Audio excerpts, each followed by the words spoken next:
KTV prime time bulletin కు స్వాగతం. Bulletin లో ముఖ్యాంశాలు. జాతీయ వాలీబాల్ పోటీలను ప్రారంభించిన టీడీపీ అధ్యక్షులు భూపేష్ సుబ్బారామరెడ్డి. సీసీ కెమెరాల పేరుతో ఎమ్మెల్యే దంపతుల దోపిడీ అంటూ అంజద్ బాషా ఫైర్. అన్నమయ్య జిల్లా కేంద్రం విషయంలో సుగవాసి ప్రసాద్ కామెంట్. 10,000లో హెల్మెట్ పై పోలీసుల అవగాహన. కడప జిల్లా జమ్మలమడుగు పట్టణంలోని బాలికల జూనియర్ కళాశాలలో 69వ అండర్ 14 జాతీయ వాలీబాల్ పోటీలు అట్టాసంగా ప్రారంభమయ్యాయి. ఈ వాలీబాల్ పోటీలను టీడీపీ కడప పార్లమెంటరీ అధ్యక్షుడు భూపేష్ రెడ్డి ప్రారంభించారు.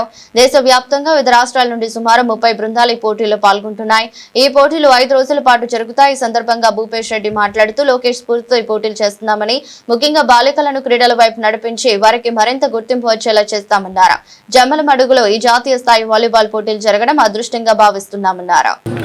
నేషనల్ వాలీబాల్ గర్ల్స్ అండర్ 14 క్రీడల్ని ఆంధ్రప్రదేశ్ వైఎస్ఆర్ కడప జిల్లా జమ్మలమడుగులో నిర్వహించడం జరుగుతూ ఉంది.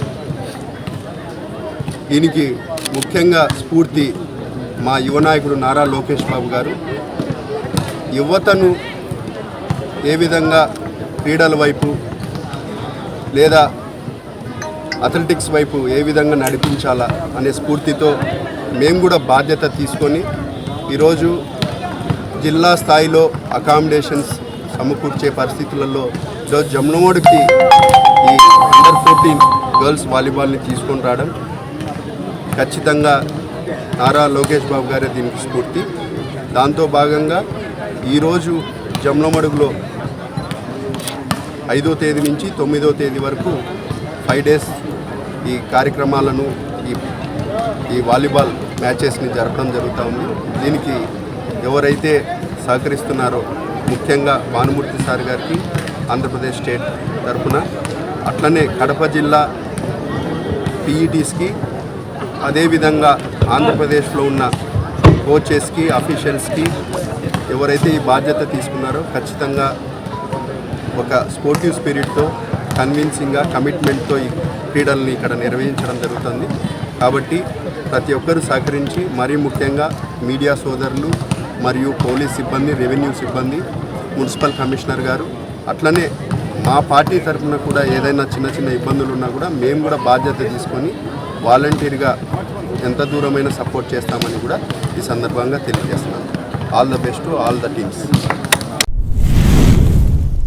కడపలో సీసీ కెమెరాల నిధుల అంశం రాజకీయ వివాదాస్పదంగా మారుతుంది. ముఖ్యంగా నగరంలో నేరాలను అరికట్టేందుకు సీసీ కెమెరాలు అవసరమని ఎమ్మెల్యే మాధవిరెడ్డి అనేక సార్లు చెబుతూ వస్తున్నారు. ఈ నేపథ్యంలో సీసీ కెమెరాల ఏర్పాటు కోసం టీడీపీ మైనార్టీ నేతను 10 లక్షల రూపాయలు ఇవ్వాలని ఎమ్మెల్యే భర్త టీడీపీ పోలిట్ బ్యూరో సభ్యుడు శ్రీనివాసులు రెడ్డి డిమాండ్ చేసి ఆసుపత్రి పాలు చేశారని మాజీ ఉప ముఖ్యమంత్రి అంజద్ బాషా ఆరోపించారు. డబ్బులు ఇవ్వకపోతే మీతో సంబంధాలు కట్ చేస్తామంటూ శ్రీనివాసరెడ్డి ఆ మైనారిటీ నేతకు స్వీట్ వార్నింగ్ ఇచ్చినట్లు అంజద్ బాషా మీడియా సమావేశంలో ఎమ్మెల్యే దంపతులపై మండిపడ్డారు. మరి ఇవాళ ఒక రాష్ట్రానికి ముఖ్యమంత్రి స్థాయిలో ఉన్న వ్యక్తి తన సొంత రాష్ట్రాన్ని ఏ రకంగా తాకట్టు పెట్టడమో, మరి అదేవిధంగా రాష్ట్ర ప్రయోజనాలను ఏ రకంగా తన స్వార్థ రాజకీయాల కోసం అమ్ముకోవడం అనేది బహుశా ఈ దేశంలో ఎక్కడ మనం చూసి ఉండం.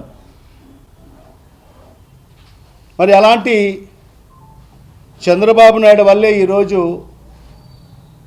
రాష్ట్రానికి ఆలమట్టి యొక్క శాపంగా మారిన పరిస్థితి మనం చూస్తున్నాం. ఎందుకంటే ఆనాడు కర్ణాటక ప్రభుత్వం ఆలమట్టి ఏదైతే ఆ డ్యాము సామర్థ్యాన్ని పెంచుతూ ఉన్నా కూడా మరి ఆనాడు ముఖ్యమంత్రిగా ఉన్న చంద్రబాబు నాయుడు గారు మరి ఏ కోశాన కూడా దాన్ని అడ్డుకునే ప్రయత్నం మరి చేసిన దాఖలాలు మనకు ఎక్కడ కనిపించవు. మరి ఇవాళ చూస్తే ఈ రాయలసీమ లిఫ్ట్ ఇరిగేషన్ స్కీమ్ని కూడా తన స్వార్థం కోసం మరి చంద్రబాబు నాయుడు గారు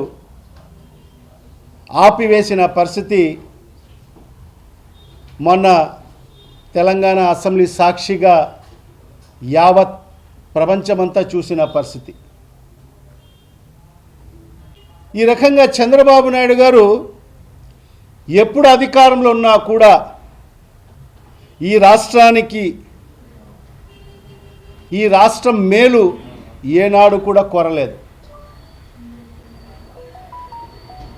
మరి ఇవాళ చంద్రబాబు నాయుడు అనే వ్యక్తి పేరు చెప్పుకుంటే ఈ రాష్ట్రంలో ఏ ఒక్క ప్రాజెక్ట్ కూడా అతను ప్రారంభించి అతను శంకుస్థాపన చేసి ప్రారంభించిన ప్రాజెక్టు బహుశా ఈ రాష్ట్రంలో ఏ ఒక్కటి కూడా లేని పరిస్థితి అందరికీ తెలిసిన విషయం. మరి అదేవిధంగా వెనకపాటుకు గురైన ఈ రాయలసీమ ప్రాంతానికి కూడా తీరని అన్యాయం చేస్తున్న వ్యక్తి ఈరోజు చంద్రబాబు నాయుడు గారు. ఎందుకంటే దశాబ్దాలుగా కూడా మనం చూశాం, ఆయనకు రాయలసీమ అంటే కూడా రాయలసీమ అంటేనే గిట్టదు. ఆయన పరిపాలనలో మనం చూశాం, 3 సార్లు ముఖ్యమంత్రిగా ఉన్న సందర్భాల్లో కూడా ఏనాడు కూడా రాయలసీమకు న్యాయం చేయని పరిస్థితి మనం చూశాం. తన ఆర్థిక ప్రయోజనాల కోసము మరి చంద్రబాబు నాయుడు గారు ఏ స్థాయికైనా దిగజారే వ్యక్తి.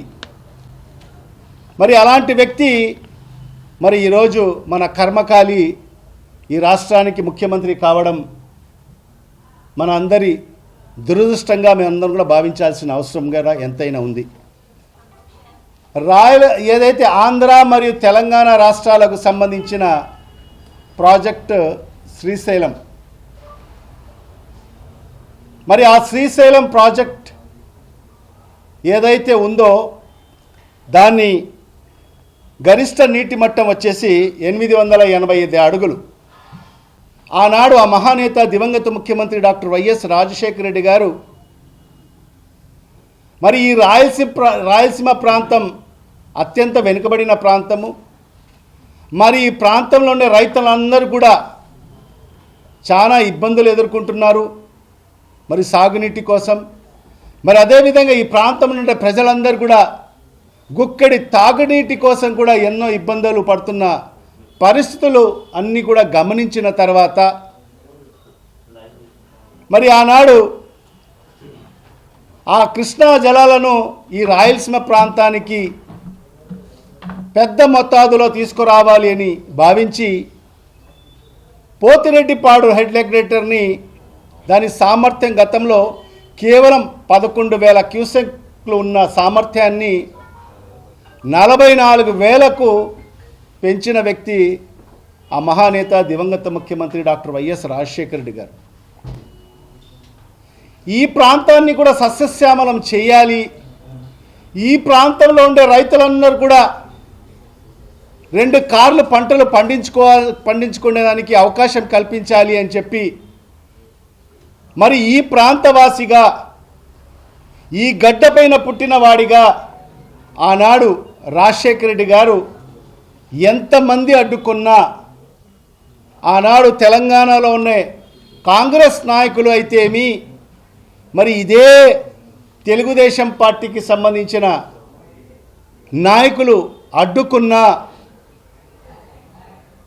దీక్షలు చేసినా ఎక్కడ వెనకడుగు వేయకోకుండా మరి ఆ హెడ్ రెగ్యులేటర్ యొక్క సామర్థ్యాన్ని 44,000కు పెంచడం జరిగింది. ఈ పోతిరెడ్డిపాడు హెడ్ రెగ్యులేటర్కి సంబంధించిన 881 అడుగుల వద్ద బిగించడం జరిగింది.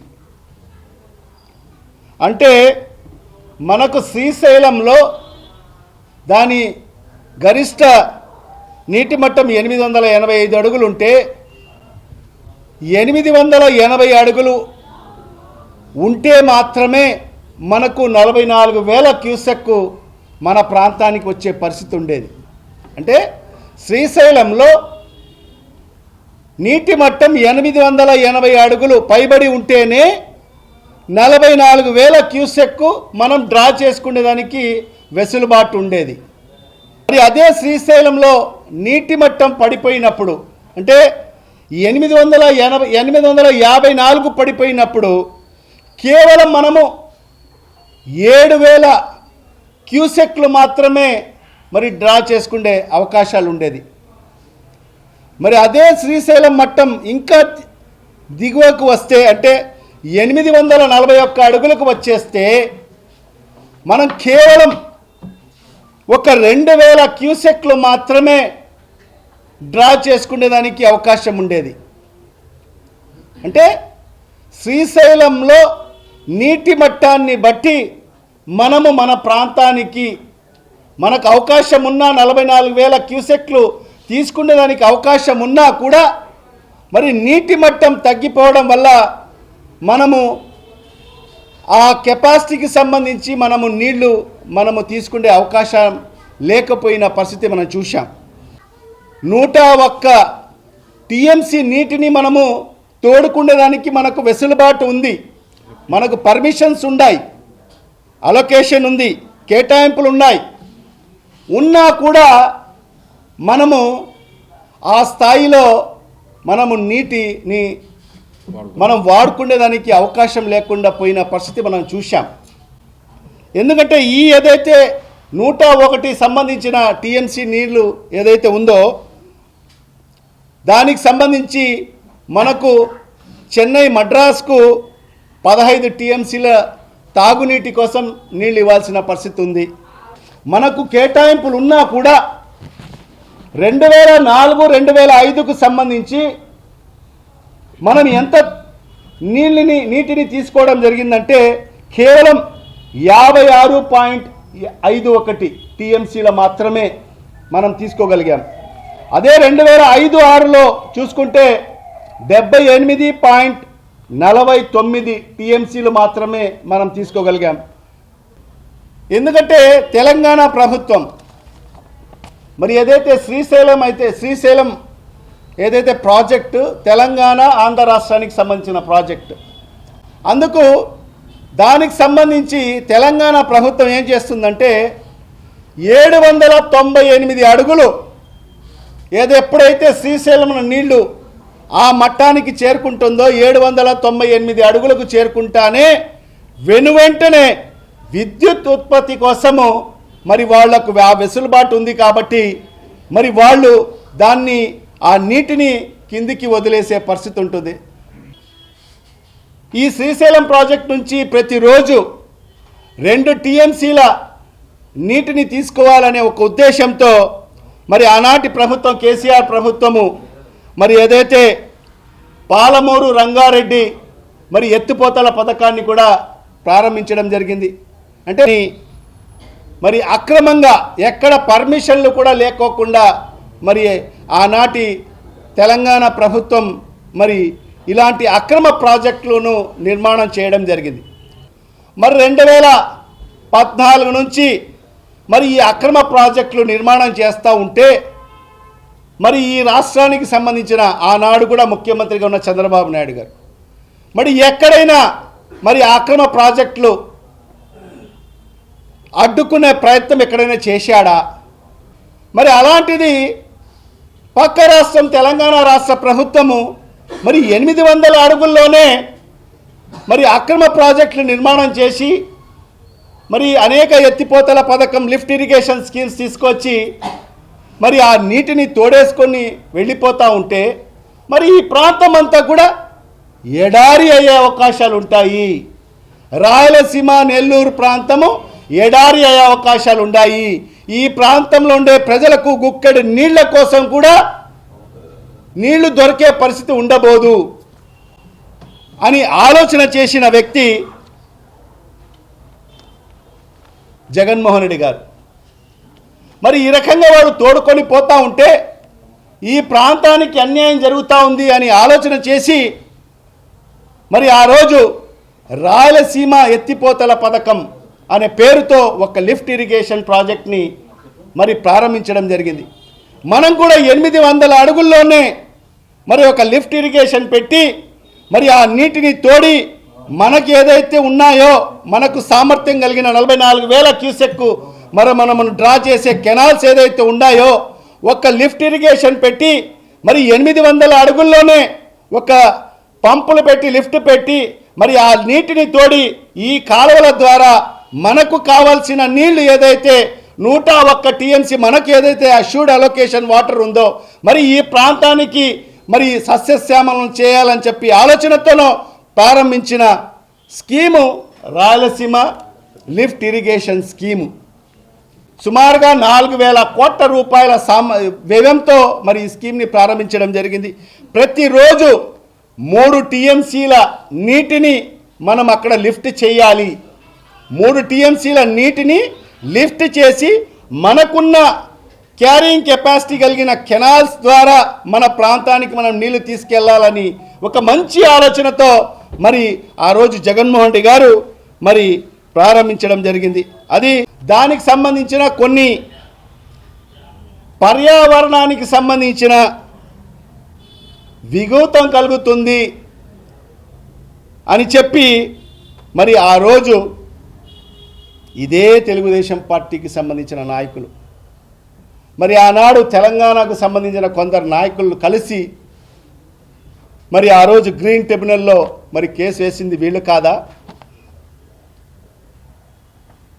ఇవాళ చంద్రబాబు నాయుడు గారు సమాధానం చెప్పాల్సిన అవసరం ఉంది. మీరు మీ తెలుగుదేశం పార్టీకి సంబంధించిన నాయకులు అంటే మీ ప్రోద్బలంతోనే మరి ఆనాడు అక్కడకు సంబంధించిన తెలుగుదేశం పార్టీ నాయకులతో మరి ఆ రోజు గ్రీన్ ట్రిబ్యునల్లో మీరు కేసులు వేసిన పరిస్థితి వాస్తవం కాదా అని చెప్పి ఈ రాష్ట్ర ప్రజలకు సమాధానం చెప్పాల్సిన అవసరం ఉంది. ఇవన్నీ కూడా ఈ నీటి సరఫరా చేయాలని చెప్పి మరి ఆనాడు 2023 ఆగస్టు 11 నాడు మరి జగన్మోహన్ రెడ్డి గారి ప్రభుత్వం నిర్ణయం తీసుకొని మరి పనులను ముందుకు తీసుకెళ్లడం జరిగింది. మరి ఆ పర్యావరణ శాఖకు సంబంధించి కూడా వచ్చినప్పుడు అక్కడ ఆనాటి ప్రభుత్వం చంద్రబాబు నాయుడు ప్రభుత్వం కూడా సరైన వాదన కూడా వినిపించని పరిస్థితి మనం చూశాం. ఆనాడు ప్రతిపక్ష నాయకుడిగా జగన్మోహన్ రెడ్డి గారు ఈ రాష్ట్ర ముఖ్యమంత్రి చంద్రబాబు నాయుడు గారికి లేఖ కూడా రాయడం జరిగింది. మీరు మీ సరైన వాదనలను మరి ఏదైతే మరి ఆ పర్యావరణ మరి అధికారుల వద్ద వినిపించండి అని చెప్పి కూడా ఒక లేఖ కూడా రాయడం జరిగింది. అది చెప్పడమే కాకుండా ఇంకా ముందుకు వెళ్తూ మరి ఆ రాయలసీమ ఎత్తిపోతల పథకం ఆగిందా లేదా అని చెప్పి ఒక నిజ నిర్ధారణ కమిటీని వేయండి స్పీకర్ గారు. మరి ఆ నిజ నిర్ధారణ కమిటీలో మరి మీరు బీఆర్ఎస్కు సంబంధించిన శాసనసభ్యులకు మరి అదేవిధంగా ఎంఐఎం శాసనసభ్యులకు బీజేపీ శాసనసభ్యులకు కమిటీల్లో సభ్యులుగా పెట్టి మీరు అక్కడికి పంపించండి. వాళ్ళు వెళ్ళి చూసిన తర్వాత మరి వాళ్ళు ఇచ్చే సమాచారాన్ని బట్టి మీరు అలాంటిది ఈ ప్రాంతానికి ద్రోహం చేసే హక్కు ఎవరు ఇచ్చారు నీకు? ఇక ఆయన ఇవన్నీ సమాచారం ఇస్తే మరి ఇప్పటి వరకు కూడా మన రాష్ట్ర ముఖ్యమంత్రి దాని మీద స్పందించలేదు. ఎందుకు స్పందించలేదో దీని మర్మం ఏంటో ఈ రాష్ట్ర ప్రజలకు సమాధానం చెప్పాలి. అంటే గురువు శిష్యులు కలిసి ఆయన గురు దక్షిణ అడిగితే నువ్వు ఈ ప్రాంతానికి అన్యాయం చేసేవాడి వెయ్యావా? వ్యవహారాన్ని వైఎస్ఆర్ కాంగ్రెస్ పార్టీ పూర్తిగా ఖండిస్తుంది. మరి ఈ సందర్భంగా నేను ఒకటే ఈ రాయలసీమ తెలుగుదేశం పార్టీ శాసనసభ్యులకు తెలుగుదేశం పార్టీ నాయకులకు అందరికి నేను ఒకటే విజ్ఞప్తి చేస్తున్నాను. మీరు ఈ ప్రాంతవాసులైతే ఈ ప్రాంతం యొక్క మేలు కోరేవారైతే ఖచ్చితంగా మీ పదవులకు రాజీనామా చేయాల్సిన అవసరం ఉంది. ఏదైతే ఈ రాయలసీమ ఎత్తిపోతల పథకం ఏదైతే ఈ ప్రాంత వాసులకు సంబంధించి మేలు చేసే ప్రాజెక్ట్ అది, మరి ఆ ప్రాజెక్ట్ ముందుకు తీసుకెళ్లాల్సిన అవసరం ఎంతైనా ఉంది. మరి ఈ దిశలో పార్టీలకు అతీతంగా మరి అందరం కూడా కలిసికట్టుగా పోరాటం చేయాల్సిన అవసరం ఉంది. అన్నమయ్య జిల్లా కేంద్రం మార్పుపై రాజంపేట టీడీపీ పార్లమెంట్ అధ్యక్షుడు సుగవాసి ప్రసాద్ బాబు ఇంట్రెస్టింగ్ కామెంట్స్ చేశారు. రాయచోటి నుంచి జిల్లా కేంద్రం తరలిపోవడం బాధాకరమన్నారు. ఈ రోజు మీడియాతో మాట్లాడుతూ రాజంపేట కోడూరు ప్రాంతాల ప్రజలు రాయచోటితో ఉండేందుకు సుగమంగా లేనందువల్లే విధిలేని పరిస్థితుల్లో మార్పు చేయక తప్పలేదన్నారు. రవాణా శాఖ మంత్రి రాంప్రసాద్ రెడ్డి గారు ఆల్రెడీ తీసుకొని వెళ్లారు. నేను కూడా ముఖ్యమంత్రి గారి దృష్టికి ఇప్పుడు వెళ్ళి మళ్ళీ లోకేష్ గారి దృష్టికి కూటమి ప్రభుత్వం దృష్టికి తీసుకెళ్తాం. రాయచోటి ప్రజల్లో నిజంగానే చాలా బాధాకరం. అయినా కూడా విధి లేని పరిస్థితుల్లో మిగతా నియోజకవర్గ నాయకులు కానీ ప్రజలు కానీ రాయచోటి జిల్లా మాకు అనుకూలంగా లేదు అని ఎక్కువ ప్రభుత్వం మీద ప్రెజర్ పెడితే విధి లేని పరిస్థితుల్లో చేయాల్సిన పరిస్థితి వచ్చింది. ఖచ్చితంగా ముఖ్యమంత్రి గారి దృష్టికి తీసుకెళ్తాం. రాయచోటి అభివృద్ధికి ఖచ్చితంగా మేము కృషి చేస్తామని మీకు పత్రికాముఖంగా తెలియజేస్తున్నాం. తెలుగుదేశం పార్టీ పార్లమెంటరీ అధ్యక్షునిగా నన్ను ఎన్నిక చేసిన చంద్రబాబు నాయుడు గారికి, మా యువ నాయకులు లోకేష్ బాబు గారికి మరియు నియోజకవర్గ ఇన్ఛార్జీలకు, ఎమ్మెల్యేలకు, మంత్రులకు అందరికీ నా కృతజ్ఞతలు. ఈరోజు ఒక 10 రోజుల క్రితమే నన్ను అధ్యక్షునిగా పెట్టారు. ఖచ్చితంగా తెలుగుదేశం పార్టీని రాజంపేట పార్లమెంటరీలో బలోపేతం చేసేదానికి ఖచ్చితంగా కృషి చేస్తాం. మిగతా ఆంధ్ర రాష్ట్రంలో మిగతా పార్లమెంటరీ నియోజకవర్గాలతో పోల్చుకుంటే రాజంపేటలో అత్యధికంగా వైసీపీ వాళ్ళు 2 చోట్ల గెలిచారు. రాబోయే స్థానిక సంస్థల ఎన్నికల్లో పూర్తిగా అన్ని సర్పంచులు కానీ, ఎంపీటీసీలు కానీ, జెడ్పీటీసీలు తెలుగుదేశం పార్టీని గెలిపించే విధంగా కార్యకర్తలను కానీ, క్యాడర్ను కానీ ప్రిపేర్ చేసి ఇన్ఛార్జీలతో, ఎమ్మెల్యేలతో, మినిస్టర్ గారితో సమన్వయంతో పనిచేసి అందరినీ కలుపుకొని ఖచ్చితంగా తెలుగుదేశం పార్టీని స్థానిక సంస్థలకు రాజంపేట పార్లమెంటులో 100% విజయం సాధించే విధంగా మేము ముందుకు పోతాం. అలాగే 2019-2024లో ఎవరైతే పార్టీ కోసం కష్టపడి అండగా నిలబడిన ప్రతి ఒక్క కార్యకర్తను గుర్తుకు పెట్టుకొని ఖచ్చితంగా స్థానిక సంస్థలలో అయితే ఏమి, పార్టీ పదవుల్లో అయితే ఏమి, ప్రభుత్వ పదవుల్లో అయితే ఏమి ఖచ్చితంగా వాళ్ళకు అవకాశం ఇచ్చే విధంగా పార్టీ నిర్ణయాలు తీసుకుంటుంది. ఇన్ఛార్జీలు అందరం కలిసి తెలుగుదేశం పార్టీ బలోపేతానికి రాజంపేట పార్లమెంటరీలో తప్పకుండా కృషి చేస్తామని తెలియజేసుకుంటున్నాం. నమస్తే, welcome to KTV news. YSR Kadapa జిల్లా బద్వేల్ పట్టణంలోని 4 రోడ్ల కూడలిలో హెల్మెట్ జారణపై పోలీసులు అవగాహన కల్పించారు. ఈ సందర్భంగా మాట్లాడుతూ సిఐ లింగన్న ప్రతి వాహనదారుడు తప్పకుండా హెల్మెట్ ధరించాలని, వాహనానికి సంబంధించిన ప్రతి ఒక్క రికార్డు అందుబాటులో ఉండాలని, అతి వేగం ప్రమాదకరం, ట్రాఫిక్ నిబంధనలు తప్పకుండా పాటించాలని సిఐ సూచించారు.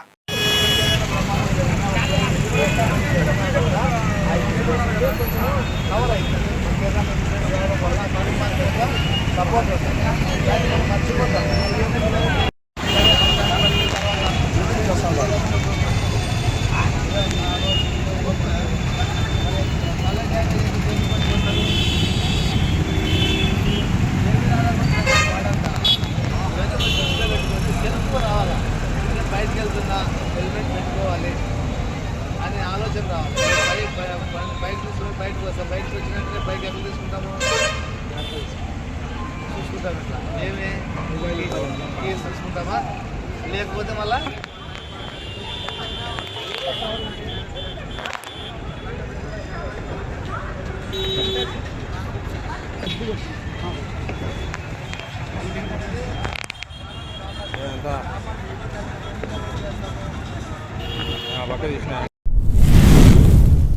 బద్వేల్ పట్టణంలోని శ్రీ వాసవి కన్యకా పరమేశ్వరి దేవస్థానంలో వాసవి క్లబ్, వనితా క్లబ్ ఆధ్వర్యంలో ఈరోజు నూతన కమిటీ ఎన్నుకుని వారి చేత ప్రమాణ స్వీకారం చేయించారు. వాసవి క్లబ్ అధ్యక్షుడిగా భూపాలం రాఘవేంద్రరావు, వనితా క్లబ్ అధ్యక్షురాలుగా చాటుకుండు కోటేశ్వరమ్మ, సెక్రటరీగా చందుకూరి వెంకటరమణ, ట్రెజరర్ గా బైసాని సమంత కుమార్, సెక్రటరీగా చిప్పగిరి వెంకట సుబ్బమ్మ, ట్రెజరర్ గా బచ్చా పార్వతమ్మ నూతన కమిటీ సభ్యులు ప్రమాణ స్వీకారం చేశారు. కార్యక్రమంలో వాసవి క్లబ్ జిల్లా కేబినెట్ సెక్రటరీ కెవి సుబ్బారావు, ఆర్యవైశ్య వర్తక సంఘం అధ్యక్షులు కొండపల్లి చిన్న సుబ్బారావు, మాజీ అధ్యక్షుడు సుబ్రహ్మణ్యం, రాష్ట్ర ఉపాధ్యక్షురాలు కొండపల్లి దేవి పాల్గొన్నారు.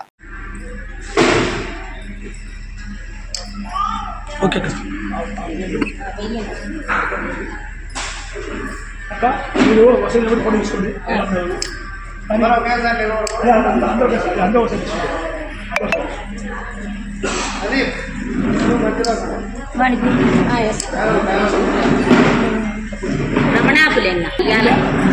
ఇందాక వెళ్ళలేదు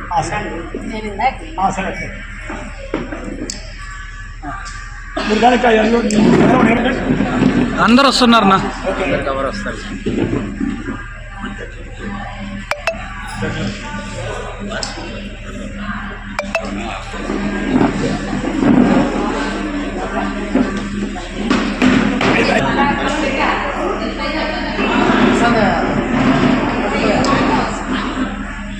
భార్గవ్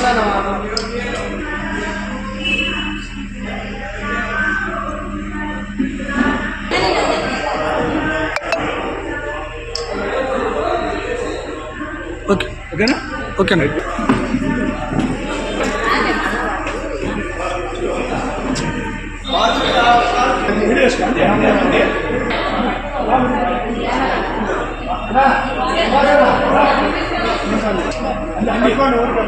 వాళ్ళకంటే మన మనుషులు ఉపయోగం పనుకోవద్దంటే అంతా వస్తుందండి పద్ధతి తీసుకొస్తే ఇస్తాను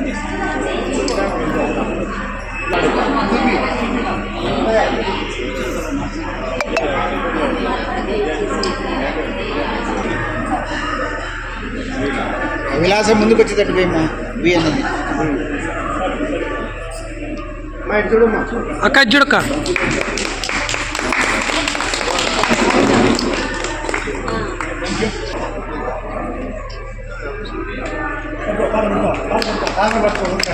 వాళ్ళు కాని రాలేదని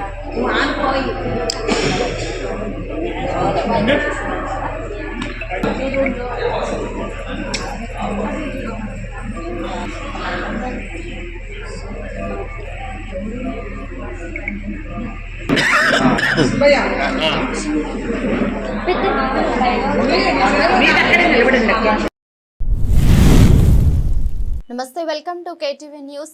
తెల్లదొరల పాలనలోని రాజసం ఉట్టిపడిన రాజంపేటకు నేడు కొండంత కష్టం పడింది. రాజంపేట ఇక రాజసం కోల్పోనుందా? పూర్వ వైభవం ఇక్కడ కనుమరుగు కానుందా? ఈ ప్రశ్నలు ప్రస్తుతం రాజంపేట వాసులను తీరని వేదనకు గురిచేస్తున్నాయి. ఏపీలో జిల్లాల పునర్విభజన ప్రక్రియ కొన్ని ప్రాంతాల ప్రజలకు ఆనందాన్ని, మరికొన్ని ప్రాంతాల ప్రజలకు ఆవేదనను మిగిల్చింది. గతమెంతో ఘనకీర్తి అన్నచందంగా మారనున్న రాజంపేట భౌగోళిక పునర్విభజన పరిణామాలపై కేటీవీ స్పెషల్ ఫోకస్.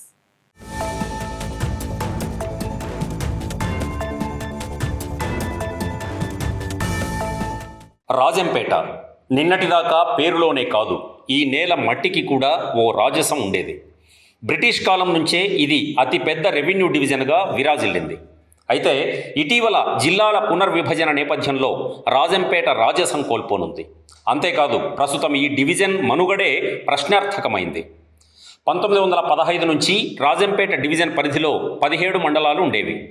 4 ప్రధాన నియోజకవర్గాలకు 150 కిలోమీటర్ల దాకా ప్రాతినిధ్యం వహించేది. ఇప్పుడు 4 మండలాలకే పరిమితం కావడంతో స్థానిక ప్రజలు, నాయకులు నిరుత్సాహపడిపోతున్నారు. పునర్విభజన షాక్తో ఈ డివిజన్ ఉనికే ప్రస్తుతం ప్రమాదంలో పడింది. గతమెంతో ఘనకీర్తి అనేలా అప్పట్లోనే రాజంపేట రెవెన్యూ డివిజన్కు 60 శాఖలు అనుసంధానంగా ఉండేవి. బ్రహ్మంగారి మఠం, కాశీనాయన మండలాలతో పాటు రైల్వే కోడూరు, రాజంపేట, బద్వేలు ఈ పరిధిలో ఉండేవి. అయితే వైసీపీ హయాంలో రాజంపేట కాస్త అన్నమయ్య జిల్లాగా రూపాంతరం చెందింది. ఈ నేపథ్యంలో రాజంపేట నుండి బద్వేలు నియోజకవర్గంలోని 6 మండలాలు, మైదుకూరు నియోజకవర్గంలోని బ్రహ్మంగారి మఠం, రాజంపేటతో కలిపి బద్వేలు డివిజన్గా ఏర్పడ్డాయి. అనంతరం 9 మండలాలే మిగిలాయి. ఇప్పుడు రాజంపేట నియోజకవర్గంలో ఉన్న రైల్వే కోడూరును తిరుపతి జిల్లాలో కలిపేశారు. దీంతో ఇప్పుడు సుండుపల్లె, వీరబల్లె, రాజంపేట, నందలూరు మాత్రమే మిగిలాయి. ఇందులోని సిద్ధవటం, ఒంటిమిట్ట మండలాలు మాత్రం కడప రెవెన్యూ డివిజన్లో ఉన్నాయి. మరి ఈ 4 మండలాలతోనే రెవెన్యూ డివిజన్ సాధ్యమేనా అనే అయోమయ పరిస్థితి నెలకొంది. రాజంపేట డివిజన్కు వెన్నెముక లాంటిది రైల్వే కోడూరు. ఇందులోని సిద్ధవటం, ఒంటిమిట్ట కడపకు దగ్గర. కనీసం వీటినైనా రాజంపేటలో చేర్చారా అంటే అది లేదు. ఇప్పట్లో ఈ అంశంపై స్పష్టత ఇచ్చే అవకాశం కూడా లేదు. ఇక రైల్వే కోడూరును తిరుపతిలో కలపడంతో ప్రజల ఆనందానికి హద్దులు లేకుండా పోయాయి. రైల్వే కోడూరులోని 5 మండలాలు తిరుపతి రెవెన్యూ డివిజన్లోనే కలిపేయడంతో అదనపు సమస్యలు ఉత్పన్నమయ్యే పరిస్థితి నెలకొంది. రైల్వే కోడూరును రెవెన్యూ డివిజన్గా మార్చలేదు. పుల్లంపేట, ఓబులవారిపల్లి, పెనగలూరు, చిట్వేలు ప్రజలకు రాజంపేట అనుకూలం. ప్రస్తుతం వీరు వివిధ పనులపై తిరుపతికి వెళ్లాలంటే 80 కిలోమీటర్లు ప్రయాణం చేయాల్సిందే. సుండుపల్లి, వీరపల్లి మండలాల ప్రజలు రాజంపేటకు రావాలంటే ఘాట్ రోడ్లో వ్యయ ప్రయాసలు ఎదుర్కోవాల్సిందే. అన్నమయ్య జిల్లా ఏర్పడిన నాటి నుండి ఈ మండలాల ప్రజలకు ఈ సమస్య ఉంది. ప్రస్తుతం కొత్త జిల్లాల పునర్విభజనతో కొన్ని కీలక సమస్యలు ఎదురవుతున్నాయి. రాజంపేట సబ్ కలెక్టర్ కార్యాలయ కేంద్ర బిందువుగా ఓ ఐఏఎస్, ఓ ఐపీఎస్, ఓ ఐఎఫ్ఎస్ అధికారులు ఇప్పటిదాకా విధులు నిర్వర్తించారు. నేటిదాకా 25 మంది ఐఏఎస్లు, సబ్ కలెక్టర్లు ఇక్కడ విధుల్లో కొనసాగారు. మరి ఈ కీలక పోస్టులన్నీ ఇకపై కొనసాగుతాయా లేదా అన్న సందేహం అందరిలో నెలకొంది. పంచాయతీరాజ్, ఐసిడిఎస్, గృహ నిర్మాణం, వైద్య ఆరోగ్య శాఖ, వ్యవసాయం, ఉద్యానవన శాఖల్లో సిబ్బంది పుష్కలంగా ఉంది. అంతేకాదు ఈ శాఖలకు పక్కా భవనాలు కూడా ఉన్నాయి. ఇన్ని సౌకర్యాలు ఉన్నప్పటికీ రాజంపేట రెవెన్యూ డివిజన్ని అలాగే కొనసాగిస్తారా లేదా అనేది వేచి చూడాల్సిందే.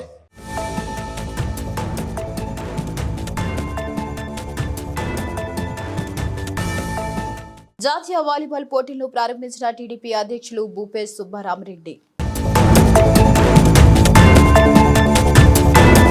సీసీ కెమెరాల పేరుతో ఎమ్మెల్యే దంపతుల దోపిడీ అంటూ అంజద్ బాషా ఫైర్. అన్నమయ్య జిల్లా కేంద్రం విషయంలో సుగవాసి ప్రసాద్ కామెంట్. 10,000లో హెల్మెట్ పై పోలీసుల అవగాహన.